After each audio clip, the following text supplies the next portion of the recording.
আবারও চলে এসেছি চন্দ্রানীর রান্নাঘর নিয়ে। আজকে যেমন দেখতেই পাচ্ছেন এখানে সেদ্ধ করা শিম, ধনেপাতা, লঙ্কা, কালো জিরে, রসুন এবং কুকমির হলুদ রাখা রয়েছে। ঠিক তাহলে আপনারা বুঝতেই পাচ্ছেন, তবুও বলে দিই আজকের রেসিপি হচ্ছে শিম বটি। এখানে আমরা অলরেডি কড়াইতে সর্ষের তেল দিয়ে সর্ষের তেল গরম করবার জন্য এখানে রাখা হয়েছে।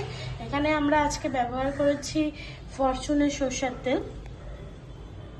এখানে আমাদের তেল গরম হচ্ছে আস্তে আস্তে। এখন আমরা দিচ্ছি হচ্ছে কালো জিরে। তেলের মধ্যে আমরা কালো জিরে দিয়ে দিলাম। এরপরে আমরা দেবো যে আপনাদেরকে দেখিয়েছি যে আমরা রসুনটা পেস্ট করে রেখেছিলাম, সেই রসুনের পেস্টটা দিয়ে আমরা ভালো করে নাড়িয়ে নিচ্ছি। পুরো বিষয়টা আমরা রসুনের পেস্ট আর কালো জিরে দিয়ে খুব ভালো করে নাড়িয়ে নিচ্ছি। সত্যি বলছি বন্ধুরা, গন্ধটা অসাধারণ আসছে।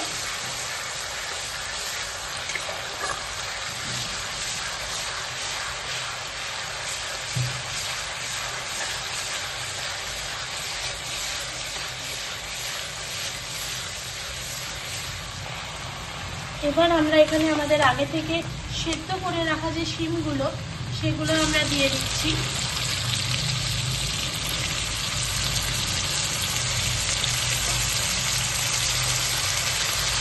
আমরা আগে থেকে সেদ্ধ করে রাখা শিম এখানে দিয়ে দিলাম, দিয়ে আবার ভালো করে আমরা নাড়াচ্ছি সম্পূর্ণটাকে।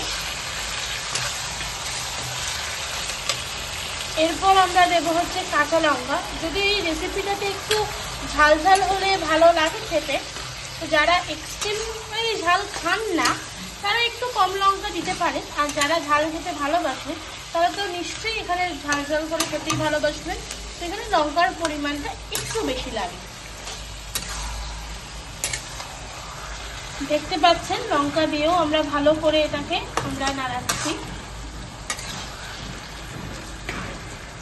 সুন্দর রং হয়েছে,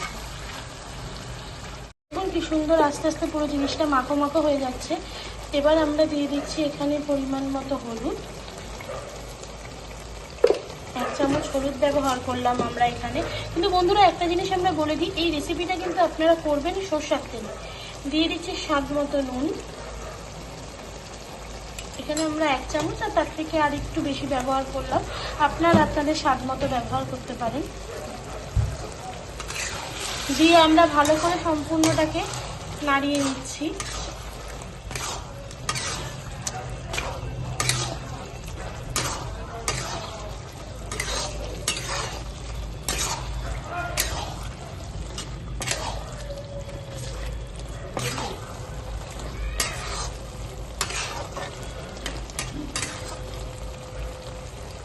সুন্দর মাখা মাখা হয়ে এসছে।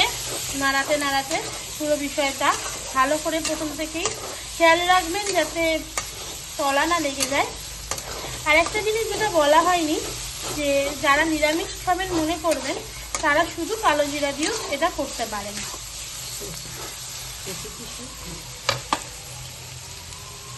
এখন আমরা রেসিপির একদম শেষ প্রান্তে চলে এসেছি।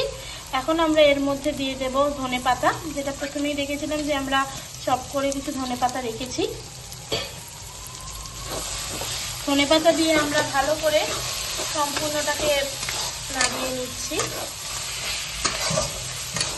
এটা একটা খুব চটজলদি রেসিপি এবং এই ঠান্ডা ঠান্ডা শীতকালে গরম ভাতের সঙ্গে খেতে দুর্দান্ত লাগে।